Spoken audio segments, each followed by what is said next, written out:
Älä tuhlaa aikaasi. Hei kaikille ja tervetuloa takaisin. Tänään haluan kertoa teille tärkeän tarinan. Tämä tarina on minulle hyvin henkilökohtainen. Se kertoo ajasta, valinnoista ja siitä, miten yksi lyhyt lause voi muuttaa ihmisen koko elämän. Minun nimeni on John.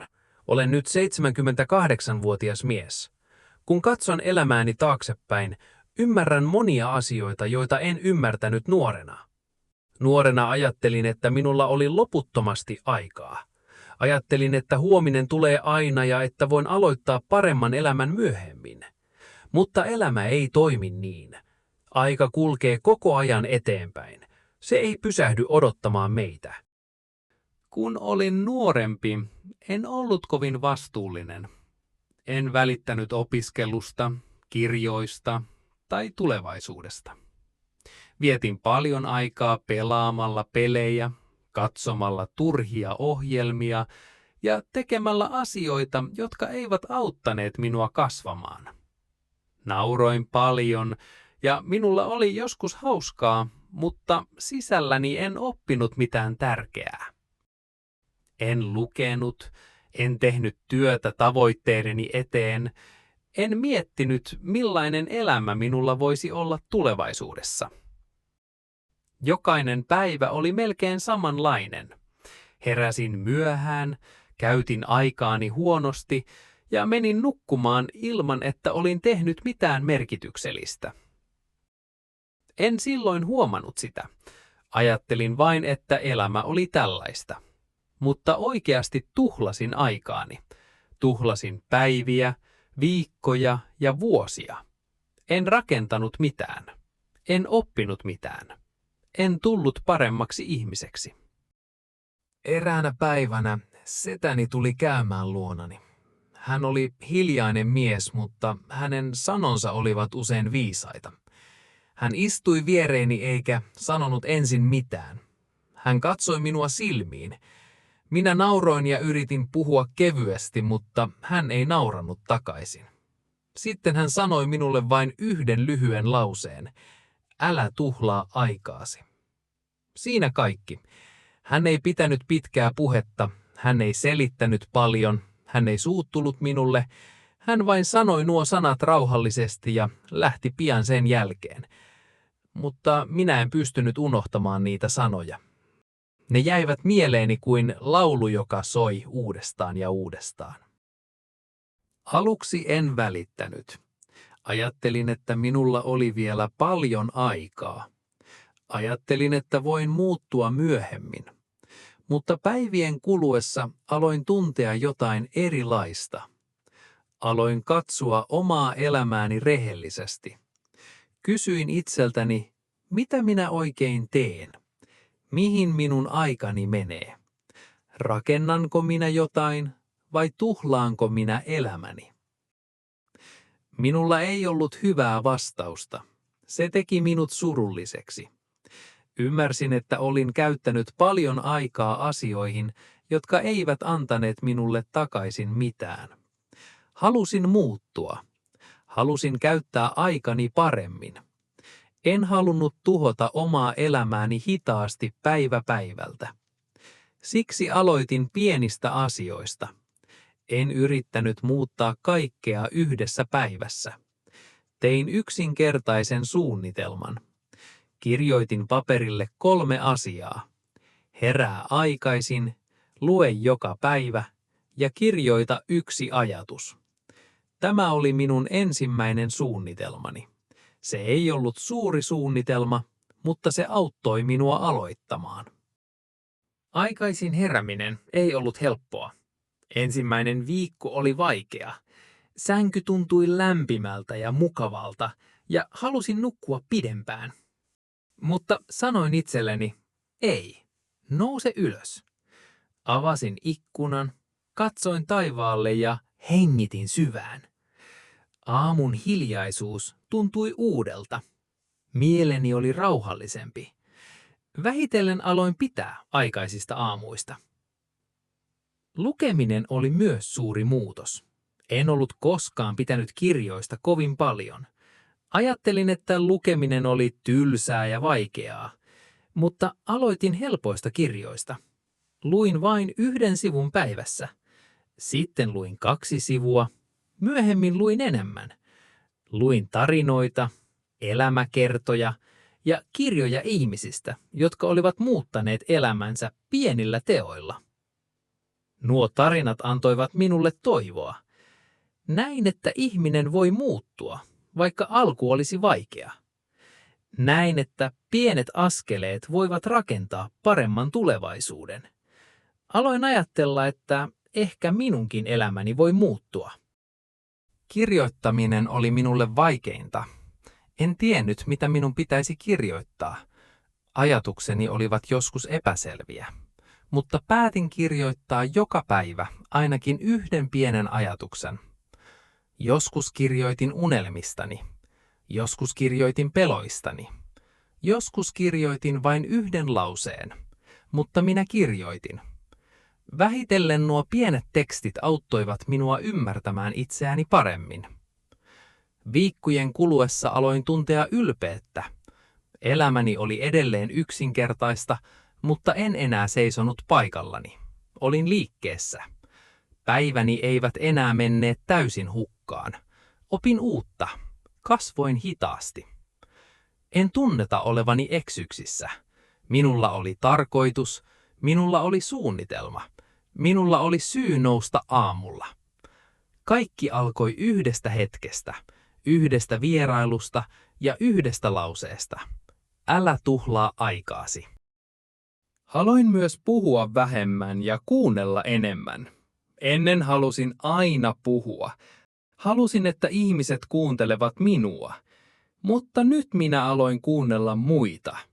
Kuuntelin ihmisiä, joilla oli kokemusta. Kuuntelin ihmisiä, joilla oli hyviä ajatuksia. Katsoin, miten he elivät ja miten he tekivät työtä. Opin heidän tarinoistaan. Ymmärsin, että viisaat ihmiset eivät tuhlaa aikaa. He käyttävät aikaa kuin se olisi rahaa, ehkä jopa arvokkaampaa kuin raha. Jokainen hetki on heille tärkeä. Minäkin aloin suojella omaa aikaani. Lopetin monia asioita, jotka eivät auttaneet minua. Katsoin vähemmän turhia ohjelmia, käytin puhelinta vähemmän, vietin vähemmän aikaa ihmisten kanssa, jotka vain puhuivat paljon, mutta eivät koskaan tehneet mitään. En halunnut enää elää samalla tavalla kuin ennen. Halusin kasvaa, halusin tulla paremmaksi. Tein itselleni uuden säännön. Jos jokin asia ei auta minua oppimaan, kasvamaan tai tekemään hyvää, en anna sille liikaa aikaa. Tämä sääntö auttoi minua pysymään keskittyneenä. Pian aloin nähdä pieniä muutoksia. Luin enemmän, kirjoitin paremmin. Ajatukseni olivat selkeämpiä. Aloin ymmärtää, mitä halusin elämältä. En tuntenut itseäni enää heikkona tai oudona. Tunsin itseni vahvemmaksi sisältä. Aikani alkoi saada merkitystä. Se tunne oli minulle uusi ja minä pidin siitä. Eräänä päivänä setäni tuli uudestaan käymään. Hän katsoi minua ja hymyili. Hän ei sanonut paljoa, mutta luulen, että hän näki muutoksen minussa. Näytin hänelle paperini, johon olin kirjoittanut suunnitelmani.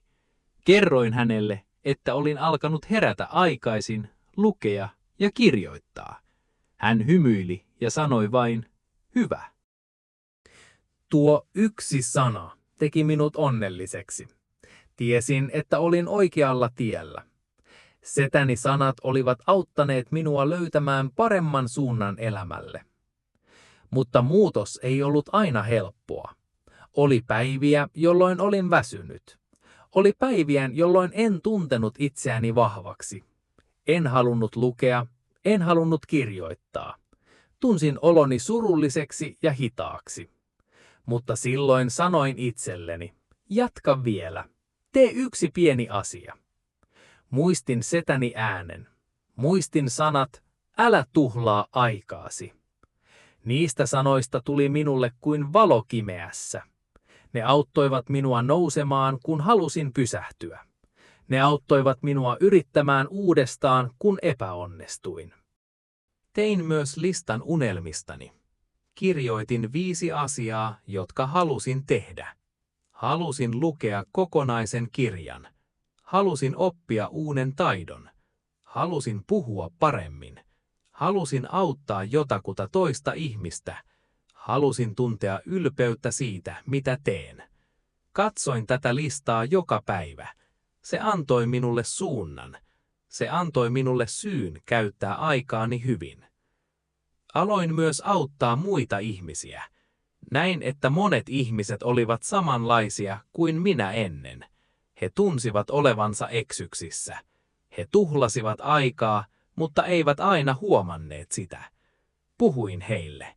Kerroin oman tarinani. Kerroin setäni sanoista. Sanoin heille saman lauseen. Älä tuhlaa aikaasi.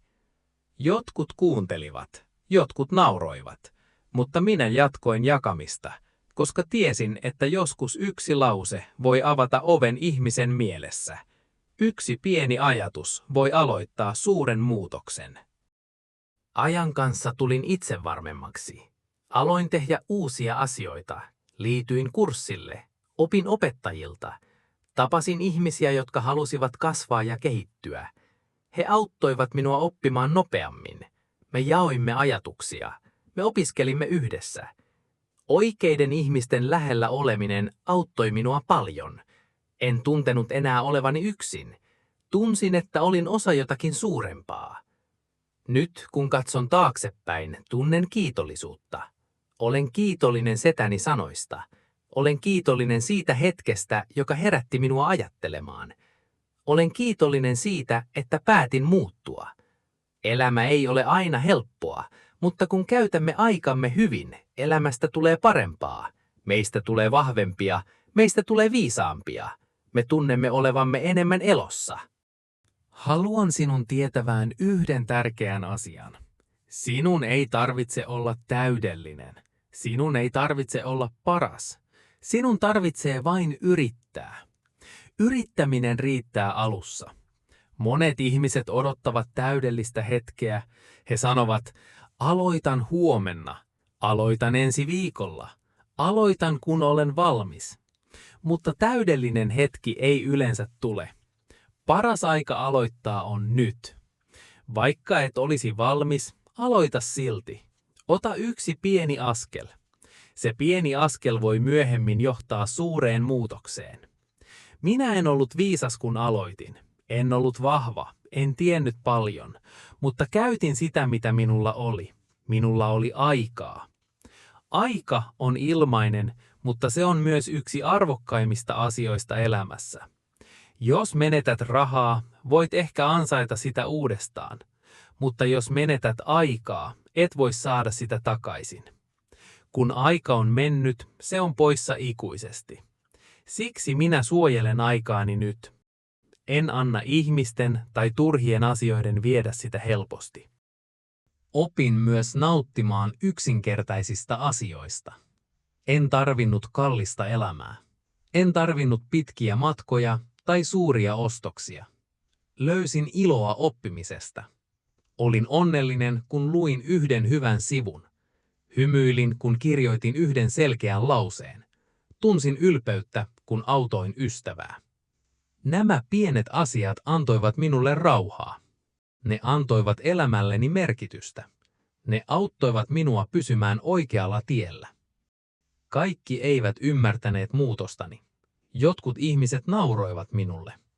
He sanoivat, että yksi sivu päivässä ei muuta mitään. He sanoivat, että olin liian hidas. Mutta minä en kuuntellut heitä. Tiesin, mitä olin tekemässä. Tiesin, mihin olin menossa. En halunnut heidän elämäänsä. Halusin jotain parempaa. Halusin kasvaa. Siksi pysyin hiljaa ja jatkoin työtäni. Nyt haluan kysyä sinulta kysymyksen. Mitä sinä teet omalla ajallasi? Rakennatko sinä jotakin? Opitko sinä jotakin? Autatko sinä jotakuta? Vai tuhlaatko sinä päivisi asioihin, jotka eivät vie sinua eteenpäin? Ole ehdellinen itsellesi. Vastauksesi voi näyttää sinulle tulevaisuudesi suunnan. Jos et pidä vastauksestasi, voit muuttaa sen. Sinä voit aloittaa tänään, aivan kuten minä aloitin. Jos kuuntelet tätä tarinaa vielä nyt, haluan kiittää sinua. Se tarkoittaa, että sinä välität. Se tarkoittaa, että haluat oppia. Se on hyvä merkki. Olet jo ottanut yhden pienen askeleen. Monet ihmiset eivät koskaan edes yritä. He tuhlaavat aikaa ja keksivät tekosyitä. Mutta sinä pysähdyit kuuntelemaan. Ehkä sinä olet valmis muuttamaan omaa elämääsi. Sinun ei tarvitse olla nopea. Sinun ei tarvitse olla suuri ensimmäisenä päivänä. Sinun tarvitsee vain aloittaa. Aseta yksi pieni tavoite. Herää hieman aikaisemmin. Lue yksi sivu. Kirjoita yksi ajatus. Auta yhtä ihmistä. Tee se uudestaan huomenna. Ja tee se myös seuraavana päivänä. Älä lopeta liian aikaisin. Jotkut päivät ovat helppoja, jotkut päivät ovat vaikeita, mutta jokainen pieni askel vie sinua eteenpäin. Näin todellinen muutos alkaa. Joskus tunnet itsesi väsyneissä. Joskus tunnet olevasi hidas. Se on normaalia. Lepää, mutta älä luovuta. Hengitä syvään. Katso, kuinka pitkälle olet jo tullut. Ajattele unelmiasi. Ajattele tulevaisuuttasi. Nouse sitten uudestaan ja tee yksi pieni asia. Yksi pieni asia riittää aluksi. Ajan kanssa kaikki pienet asiat muuttuvat suureksi edistykseksi. Silloin sinä voit olla ylpeä itsestäsi. Minä muistan vieläkin setäni äänen. Se oli rauhallinen, mutta vahva. Älä tuhlaa aikaasi, hän sanoi. En ymmärtänyt sitä heti, mutta nyt ymmärrän. Hänen sanansa olivat lahja. Se oli lyhyt lause, mutta täynnä voimaa. Se muutti minut. Se antoi minulle uuden elämän. Toivon, että se voi auttaa myös sinua. Ehkä minun ääneni voi nyt muistuttaa sinua samalla tavalla kuin setäni ääni muistutti minua. Tämä on viimeinen viestini sinulle tänään. Käytä aikasi hyvin. Aika voi olla paras ystäväsi, jos käytät sitä oikein. Mutta aika voi myös olla suurin koettuksesi, jos heität sen pois. Käytä sitä oppimiseen. Käytä sitä kasvamiseen. Käytä sitä siihen, että sinusta tulee parempi ihminen. Eräänä päivänä sinä katsot elämäsi taaksepäin. Toivon, että silloin voit hymyillä. Toivon, että voit kiittää itseäsi siitä, että aloitit. Ja ehkä sinäkin kerrot oman tarinasi jollekin ihmiselle, joka tarvitsee sitä. Muista siis, älä odota täydellistä hetkeä. Älä odota huomista. Älä tuhlaa aikaasi. Aloita tänään.